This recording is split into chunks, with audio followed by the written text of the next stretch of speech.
कार्यक्रम अब पूर्णता की ओर होने से पहले आपका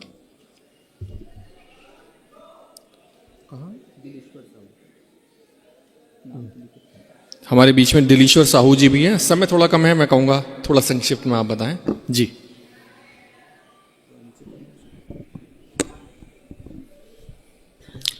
जय गौ माता, जय गौ माता। सुस्ती आ रही है क्या सबको बैठे बैठे? गौ भक्त गौ सेवकों में तो जुनून होनी चाहिए, सुस्ती वाला काम नहीं है। जुनून रहेगा तभी काम होना है। मंच पे आसीन सभी सम्मानित जनों को मेरा प्रणाम, गुरुजी के चरणों में सत सत नमन। मेरा परिचय है, मैं छत्तीसगढ़ से हूं, ठीक है जी। और छत्तीसगढ़ से गुरुजी के पास बहुत सारे और पर भारतवर्ष से स्टूडेंट आते हैं जो ऑलरेडी पहले डॉक्टर रहते हैं, जिनकी पढ़ाई लिखाई बहुत अच्छी रहती है। कोई डॉक्टर आते हैं, कोई इंजीनियर आते हैं, है ना, कोई नेचुरोपैथी वाले आते हैं, कोई बीएमएस वाले आते हैं गुरुजी के पास। लेकिन छत्तीसगढ़ से गुरुजी के पास एक ऐसे स्टूडेंट गए जिनको मेडिकल कॉलेज ने रिजेक्ट कर दिया था, और उस स्टूडेंट का नाम है दिलेश्वर साहू, जो आपके सामने खड़ा हुआ है। 2005 में मैं जब मेडिकल कॉलेज में एडमिशन के लिए गया, डॉक्टर बनने की इच्छा 2005 से थी हमारी पढ़ने लिखने के समय में। लेकिन हमको जो है ना, ये जो आधुनिक जो चिकित्सा वो समझ आता ही नहीं था बचपन से। हम जब बायो लेके 12वीं पढ़े तो हमको ये समझ में नहीं आया कि फिजिक्स का बायो में क्या काम, इसलिए हमेशा फिजिक्स में फेल हो जाते थे। ठीक है, फिजिक्स में हमेशा फेल, हमेशा फिजिक्स में ग्रेस मार्क। लेकिन डॉक्टर बनने की इच्छा थी, कैसे करें? तो हमने दोबारा एग्जाम दिया, फिर फिजिक्स में ग्रेस, तिबारा एग्जाम दिया मैट्रिक का, फिर भी फिजिक्स में ग्रेस। अब करे तो करे क्या? घर वाले को मालूम नहीं है, घर वाले को लग रहा है बच्चा मेरा कॉलेज पढ़ रहा है, बीएससी वगैरह कर रहा होगा, लेकिन घर वाले को मालूम नहीं कि हम 12वीं का ही पेपर दे रहे हैं 3-3 बार। ठीक है, अब 3 बार जब फिजिक्स में हम ग्रेस आते गए और मेडिकल कॉलेज ने बोल दिया कि भैया तुम तो पीएमटी के लायक भी नहीं हो। उसमें पहले पीएमटी होता था, अभी दूसरा होता है। ठीक है, तो अब तो लायक ही नहीं हो, तो बोलो तो अब कुछ पैसा दे के रख लो। तो पैसा भी डोनेशन बहुत मांगे, अब उतना पैसा था नहीं। तो इस निर्णय को हम समय के साथ ही छोड़ दिए कि हम अभी डॉक्टर बनेंगे, और अपने दूसरे कामों में लग गए। लेकिन अंदर में वो जो इच्छा थी, वो डिजायर थी, वो दबी हुई तो थी।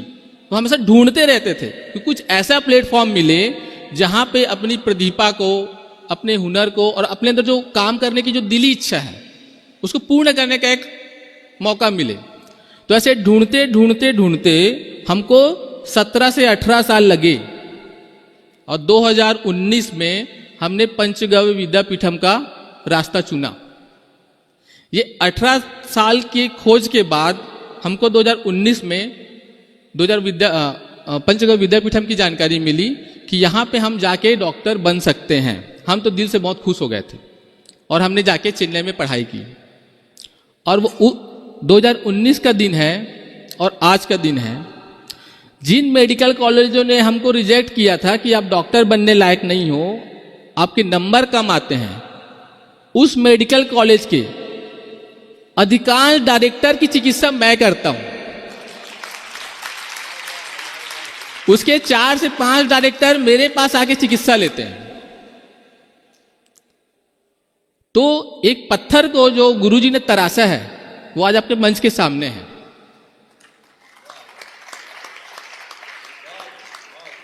तो मैं अभी 2019 से पहले मेरा दूसरा काम था, ठीक है, लेकिन 2019 से करते करते अभी पूर्ण रूप से मैं पंचगव्य चिकित्सा का ही काम करता हूं। और मेरा क्लिनिक, मैंने 2 साल इन पेशेंट हॉस्पिटल भी चलाया राजनांदगांव में। लेकिन छत्तीसगढ़ में थोड़ी नेतृत्व की कमी हो रही थी, तो गुरुजी के साथ हम चर्चा किए, तो बोले आप थोड़ा विस्तार केंद्र पे काम कीजिए। तो 2 साल से बोल रहे थे हमको विस्तार केंद्र आपको चलाना है। तो हमने सोचा विस्तार केंद्र पहले काम करते हैं। तो इन पेशेंट हॉस्पिटल को हमने थोड़ा साइड किए, उसमें कुछ टेक्निकली दिक्कतें भी आ रही थी। और उस मेडिकल कॉलेज का रिजेक्ट स्टूडेंट आज छत्तीसगढ़ के लोगों को मेडिकल की साइंस पढ़ा रहा है।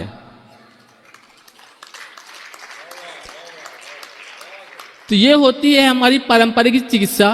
एक गुरु चाहे तो अपने विद्यार्थी को अर्थ से शीर्ष तक ला सकता है, बस उस विद्यार्थी में सीखने की ललक होनी चाहिए, गुरु भक्ति उसके में होनी चाहिए। ठीक है जी, ये छोटी सी मेरी स्टोरी थी, आपको बताने का उद्देश्य यही था कि हमारे फील्ड में बहुत सारे लोग आते हैं, बोलते हैं कि 15 दिन में कोई डॉक्टर बन जाएगा क्या? मैं बोला 15 दिन तो बहुत हो गया। अगर गुरुजी एक नजर किसी को देख लिए और उसमें बीज बो दिए तो आपको 15 दिन की भी जरूरत नहीं पड़ेगी। गुरुजी की दृष्टि आप पे होनी चाहिए और आपके अंदर गुरु भक्ति होनी चाहिए, तभी हम कुछ अच्छा कर पाएंगे। और हम पिछले 5 से 6 वर्षों से पंचगव्य चिकित्सा कर रहे हैं। बहुत सारे पंचगव्य चिकित्सकों को हम प्रेरित भी करते हैं और हमारे साथ पूरे छत्तीसगढ़ की टीम काम कर रही है और छत्तीसगढ़ की टीम में बहुत सारे अच्छे अच्छे चिकित्सक भी निकल के सामने आ रहे हैं। ये हमारे लिए बहुत गर्व की बात है। और जहाँ तक रही कि हमको पेशेंट के जो टेस्टिमोनियल दिए हैं उस पर बात करने के लिए बुलाया गया है। अब पेशेंट के टेस्टिमोनियल कितना लिख के दें, समय भी तो रहना चाहिए लिखने का।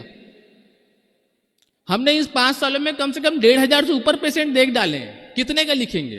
तो 2-4 को लिख के दे देते हैं, गुरुजी इतना मांगते हैं तो चलो दे ही दो, समय निकाल के थोड़ा। ठीक है, पेशेंट तो बहुत है। ठीक है, आपको एक इमरजेंसी केस बताता हूं मैं आपको। ठीक है, एक नहीं 2 बताएंगे। और उससे पहले एक और बताता हूं कि आप लोगों को सब सर्टिफिकेट को लेकर बहुत दिक्कत होती है कि कोई काम तो करेगा कि नहीं करेगा, या पुलिस आके उठा तो नहीं ले जाएगी। ठीक है, और हम ठहरे थोड़ा सा जिद्दी और जुनूनी व्यक्ति। हम पिछले 3 सालों से, जब मैं पढ़ाई हुई 3 से 4 सालों तक हमारे पास पंचगव्य का सर्टिफिकेट ही नहीं था। हम पढ़ाई किया, फिर लॉकडाउन लगा तो पहला सम्मेलन नहीं हुआ, फिर दूसरा साल फिर लॉकडाउन लग गया, सम्मेलन हुआ नहीं, सर्टिफिकेट हाथ में आया ही नहीं। अब तीसरा सम्मेलन था कहाँ? हैदराबाद में। ठीक है, अब हैदराबाद में हमारा इन पेशेंट हॉस्पिटल था, पेशेंट इतने भर्ती थे कि हमको छोड़ के जाते बना नहीं, तो वहां भी नहीं जा पाए। तो 3 सालों तक तो हमारे पास कुछ सर्टिफिकेट था ही नहीं। घर वाले बोलते थे कुछ है नहीं, कागज पत्तर, डॉक्टर बनने निकल गया, कोई कुछ हो गया तो। मैं बोला क्या होगा, क्या होगा? पुलिस उठा के ले जाएगी ना।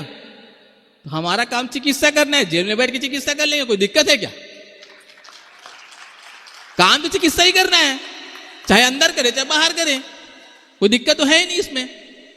तो ये सर्टिफिकेट को लेके आपको डरना घबराना है नहीं।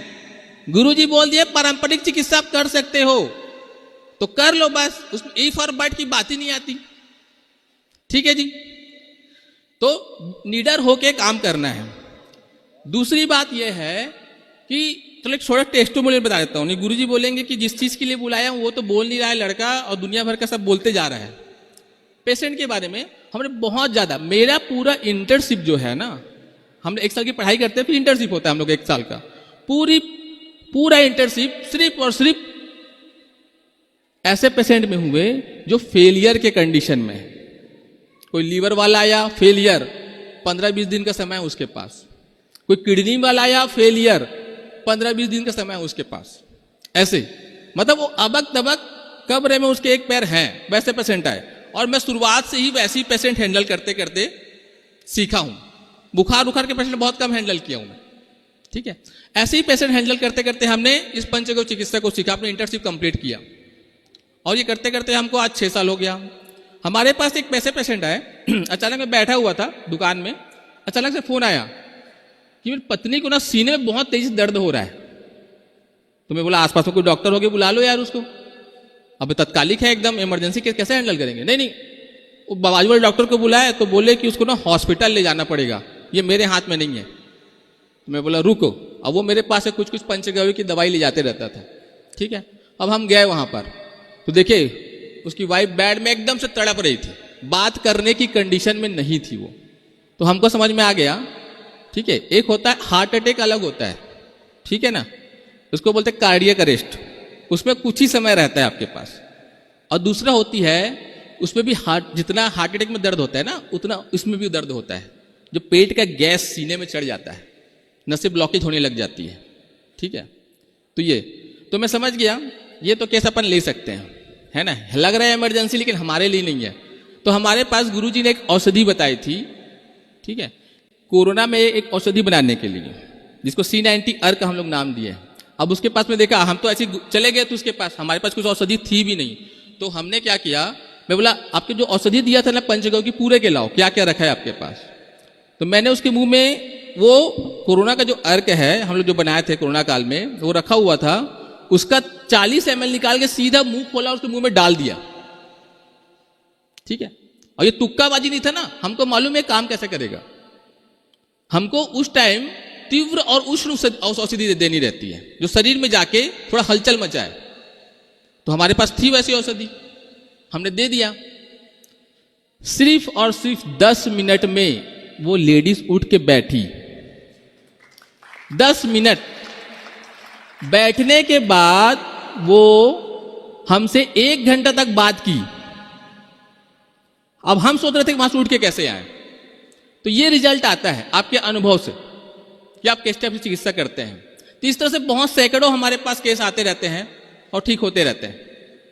ठीक है जी, तो आपको अपनी चिकित्सा पद्धति पे भरोसा होना चाहिए, उस पर गहन अध्ययन होना चाहिए। दूसरा, जब से हम पंचगव्य का विस्तार केंद्र छत्तीसगढ़ में देख रहे हैं, वहां पे स्टूडेंट लोग को पढ़ाते हैं, पुराने स्टूडेंट भी मिलते हैं, उनका अनुभव यह रहता है कि हमको तो कोई मिले नहीं सिखाने वाले। मैं बोला गुरुजी तो पढ़ाए ना आपको, तो नहीं, तो कोई लोकल स्तर में गाइड करने वाले होने चाहिए। तो मैं बोला अभी का जो समय है, आप फोन लगाओगे किसी को, कोई भी गव्य सिद्ध मना नहीं करेगा अगर उसके पास अनुभव रहेगा तो। दूसरी बात, गुरुजी सभी चीजों को सूत्र रूप में आपको बताते हैं, एक बीज आपको पकड़ा देंगे। जैसे कि गुरुजी ने एक चीज बताया कि जो कफ वाले रहते हैं, हम जब पढ़ाई करते रहते थे, हाँ बस 5 मिनट, ठीक है, सीखने का एक तरीका बता रहा हूं। गुरुजी जो है ना, वो आपको मेडिकल साइंस लेकर जो पढ़ाएंगे नहीं, लेकिन मेडिकल साइंस पढ़ना कैसे है ये बताते हैं। मैं हमेशा इस बात को बोलता हूं। गुरुजी ने कहा जो कफ वाले रहेंगे वो ट्रैफिक के सिग्नल में ना रुक जाते हैं, वात वाले रहेंगे वो नहीं रुकेंगे। अब दिमाग में पढ़ तो क्या आ गए, अब लो ये क्या फार्मूला है कि ये कफ वाले रुक जाए, वात वाले नहीं रुकेंगे।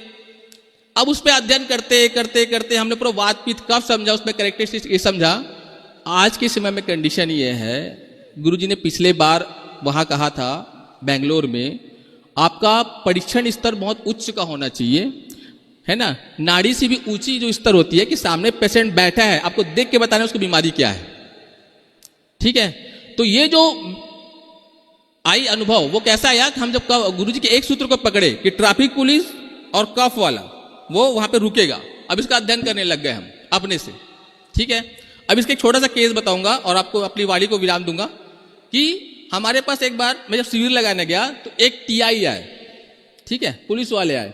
अब हमारे परिचित थे, बोले नाड़ी वैद्य बैठे हुए हैं, अब दिखवा लो थोड़ा सा। तो वो क्या किए, कुर्सी में बैठे, हाथ को ऐसा रख दिए और किसी से बात कर रहे हैं ऐसे। तो मेरे को लगा कि मैं इसका नौकर हूं कि यहाँ पे मैं बैठ के इसकी नाड़ी देखूंगा, वो दूसरे से बात कर रहा है ना। वो वैद्य के पास आया था, पूरा कॉन्सेंट्रेट उसको वैद्य के पास होना चाहिए। तो उसका हाथ को उठा के ऐसा रखा उसे गोदी में। बोले क्या हो गया वैद्य जी, आप नाड़ी नहीं देख रहे हो। मैं बोला क्या नाड़ी देखूं आपकी, आपके हार्ट में ब्लॉकेज है, पेट में गैस भर रहा है, फैटी लीवर है आपको। तो घूर घूर के देखने लग गया ऐसे, आपको कैसे मालूम। मैं बोला वैद्य नाड़ी छू लेंगे तो आपका पूरा कट्टा चिट्ठा निकाल देंगे, अब मैं बताओ जो बोल रहा हूं वो सही है कि नहीं। तो बोला हाँ, और तुरंत हमसे दवाई लेके गया। दूसरे दिन आके अपना पंचकर्म भी करवाया फिर। तो ये होती है एक पंचगव्य चिकित्सक की छवि समाज में, हमको अपनी छवि स्वयं बनानी है। और बस एक बात बोल के, हमारे राजनांदगांव में छत्तीसगढ़ में पंचगव्य में बहुत अच्छे से काम करने का प्रयास कर रहे हैं। और हमारे राजनांदगांव में उत्पादित जो प्रोडक्ट हैं, हमारे राजनांदगांव में मां पंचगव्य गौशाला है जिसके संचालक यहाँ पे उपलब्ध है प्रमोद भैया जी, एक बार खड़े हो जाइए प्लीज। इनके हाथों से बनी हुई चटाई, इनके हाथों से बनी हुई चटाई, इनके हाथों से बनी हुई गणेश जी की मूर्ति छत्तीसगढ़ के प्रधानमंत्री, छत्तीसगढ़ के मुख्यमंत्री, वहां के राज्यपाल, यहां तक कि नरेंद्र मोदी तक को भेंट किया गया है। मतलब राजनांदगांव में जो काम हो रहा है वो राष्ट्रीय स्तर पे हो रहा है। राजनांदगांव में जो उत्पाद बन रहे हैं वो राष्ट्रीय स्तर पे पहुंच रहे हैं। तो इस तरह से काम कर रहे हैं और गुरुजी का आशीर्वाद हम पे ऐसे ही बना रहे, उनकी दिव्य दृष्टि हम पे ऐसी रहे, ये हम आशा करते हैं। और हम दिन प्रतिदिन इस क्षेत्र में आगे बढ़े, इसी आशा के साथ आपको जय गौ माता, वंदे मातरम।